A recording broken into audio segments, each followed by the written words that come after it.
Hello friends, आज की video में हम डील करेंगे एक बहुत ही इम्पोर्टेंट टॉपिक के साथ। तो ये टॉपिक है आपका understanding culture as a way of life. तो इसके लिए मैंने नोट्स बनाए हुए हैं। तो फ्रेंड्स, मैं थोड़ा थोड़ा आपको एक्सप्लेन भी कर देती हूँ इसका। तो बहुत ही इम्पोर्टेंट क्वेश्चन है, इसको आप अच्छे से कर लेना। तो क्वेश्चन को स्टार्ट करने से पहले हम इसके मीनिंग को देख लेते हैं कि जो कल्चर है इसका मीनिंग क्या है। तो यहाँ पर मैंने जो भी चीज़ें अंडरलाइन की हैं आप इनको बहुत ही ध्यान से पढ़ना। तो इसका जो लैटिन रूट है वो है कोलेर। कोलेर का मतलब होता है कि टू कल्टिवेट, प्रोटेक्ट और ऑनर विद वर्शिप। और इसका जो कल्चरा का जो मतलब है वो है टेंडिंग ऑफ नेचुरल ग्रोथ। और ये इंग्लिश लैंग्वेज में एज अ कल्चर वर्ड जो है वो इंट्रोड्यूस हुआ था 16 से लेके 19 सेंचुरी के बीच में। जो इसकी ये जो टर्म थी, इसका जो मीनिंग था टेंडिंग ऑफ नेचुरल ग्रोथ से ये प्रोसेस ऑफ ह्यूमन डेवलपमेंट की ओर बढ़ा। विलियम ये पॉइंट आउट करते हैं कि जो 18 सेंचुरी है उसके 18 सेंचुरी के मिडल में जो ये वर्ड था, इसका जो मतलब था बिल्कुल सिविलाइजेशन के जैसा मिलता जुलता जो है इसका मीनिंग माना जाने लगा। तो इसमें जो कल्चर या सिविलाइज्ड होने के लिए एक इंसान को क्या होना चाहिए कि वो एक जेंटल है या फिर एक वेल मैनर्ड जो ह्यूमन बीइंग है, तो उसको कल्चर्ड या सिविलाइज्ड माना जाता है। और जो एक कल्चर्ड या सिविलाइज्ड मैन है तो उसको अच्छी नॉलेज होनी चाहिए चीज़ों के बारे में, जैसे कि आर्ट, म्यूज़िक, लिटरेचर एट्सेट्रा। तो ऐसे लोग जिनको अच्छी नॉलेज इन चीज़ों के बारे में, तो वो एक कल्चर्ड या वेल मैनर्ड पीपल है। तो इसकी कुछ इम्पोर्टेंट डेफिनेशंस करते हैं। तो सबसे पहले हम करेंगे राल्फ लिंटन।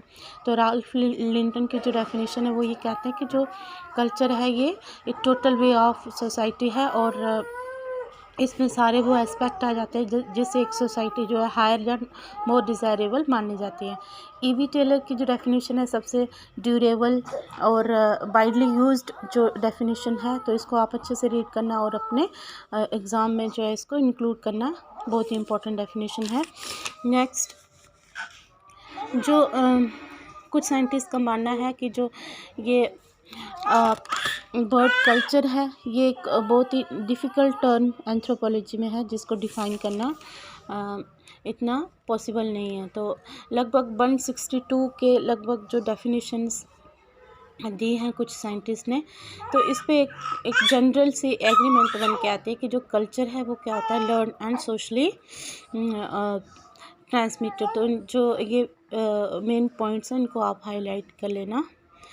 तो जो अक्सर जो कल्चर है उसको सोसाइटी के जैसा ही मीनिंग इसका माना जाता है। कभी कभी सोसाइटी और कल्चर को एक जैसा मान लिया जाता है, लेकिन कुछ जो सोशल साइंटिस्ट हैं उन्होंने या एंथ्रोपोलॉजिस्ट हैं उन्होंने सोसाइटी और कल्चर के बीच में कुछ जो डिस्टिंक्शन बताई हैं। उन्होंने बोला कि जो कल्चर है वो तो वे ऑफ लाइफ है, कि एक लोगों का जीने का तरीका है, जबकि सोसाइटी क्या है, ग्रुप ऑफ पीपल है जो एक एरिया में रह रहे हैं। और कल्चर जो वो फॉलो, जो भी चीज़ उसको वो फॉलो कर रहे हैं अपनी लाइफ को अच्छा बनाने के लिए, वो कल्चर है। तो कुछ जो सोशल साइंटिस्ट हैं वो ये कहते हैं कि कोई भी सोसाइटी जो कल्चर या अनकल्चर नहीं है, चाहे सोसाइटी कितनी छोटी हो जाए, कितनी भी सिंपल हो, उसका अपना एक कल्चर होता है। और जितने भी ह्यूमन बीइंग्स हैं अलग अलग डिफरेंट ग्रुप के हैं, उन सबका अपना कल्चर है। फिर यहाँ पे डायमेंशन, इसके 2 डायमेंशन है, मटेरियल और नॉन मटेरियल। तो इसको आप ज़रूर से लिखना, इस तरह से ही थोड़ा सा चार्ट बना के इसको फिर एलाबोरेट करना आप। मटेरियल कल्चर तो मैंने जैसे एलाबोरेट किया इस तरह से आप लोग करना अपने एग्ज़ाम में। तो मटेरियल कल्चर में क्या आता है, जितनी भी मटेरियल थिंग्स होती हैं, जैसे कि हमारे हाउसेस, हमारी कार, टूल्स, इंस्ट्रूमेंट, यूटेंसिल्स, तो क्लोथ्स, जो भी मटेरियल चीज़ें हैं वो मटेरियल कल्चर में आते हैं। तो जैसे मैंने एक साड़ी की एग्जांपल ली है कि एक जो सिल्क की साड़ी है, सिल्क की साड़ी है, तो वो भी एक, उसके ऊपर जो मोटिव्स और डिज़ाइंस होते हैं वो भी हमारे कोई मिथ्स या लेजेंड्स को रिप्रेजेंट करते हैं। दूसरा नॉन मटेरियल कल्चर में क्या आता है, एब्स्ट्रैक्ट चीज़ें आती हैं, जैसे कि इसमें बिलीफ, वैल्यू, एटीट्यूड्स और आइडियल्स। अब जो कल्चर है ये डायनेमिक इन नेचर होता है, मतलब ये स्टैटिक नहीं होता है, ये चेंज होता रहता है कल्चर। जैसे टाइम बीतता है तो जो कल्चर है वो चेंज होता रहता है। तो ये जो इसमें जो चेंजेस हैं वो एक्सटर्नल एनवायरनमेंट की वजह से हैं, या फिर सोशल एनवायरनमेंट के बीच में जब चेंजेस आएंगे तो उसके बाद उसके साथ ही जो है वो हमारे कल्चर में चेंज आती हैं। अगर हम इंडिया में देखें तो जो जब ब्रिटिश रूल आया था तो इससे हमारे इंडिया में बहुत सारी चेंजेस आई है। तो हमें पता ही है कि जैसे हमारा जो पहनावा था कुछ कुछ जो है वो वेस्टर्न टाइप हो गया, जैसे हम लोग साड़ी सलवार सूट वगैरह पहना करते थे या फिर धोती पहना करते थे, तो वो सब चीज़ें कन्वर्ट होके वो स्कर्ट पैंट शर्ट कोट में आ गई। तो वो भी एक इन्फ्लुएंस था हमारे कल्चर का। दूसरा उनके कल्चर का, ब्रिटिशर्स के कल्चर का हमारे ऊपर। तो दूसरा जो चेंज लाया जो ब्रिटिशर्स थे हमारे, जैसे लैंड टेन्योर में, एग्रीकल्चर में, administration, economic arrangement, education, law, political system, और इस तरह से जो है वो बहुत सारे चेंजेस जो है वो हमारे कल्चर में आए। तो कल्चर जो है वो कभी भी स्टैटिक नहीं रहता, वो चेंज होता रहता है।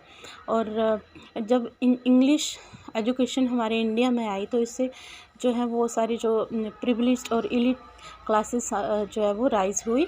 तो जिन लोगों को जो जैसे इंग्लिश आती थी उनको एलीट्स या प्रिविलेज्ड क्लासेस माना जाने लगा, जैसे कि उसमें आ जाते थे डॉक्टर, टीचर, पॉलिटिशियंस, इस तरह से। तो ये सब जो है वो कल्चर में चेंज होने की वजह से हुआ। तो फ्रेंड्स, अगर आपको मेरी वीडियो अच्छी लगी तो प्लीज़ इसको लाइक करना और चैनल को भी सब्सक्राइब करना। Thank you friends.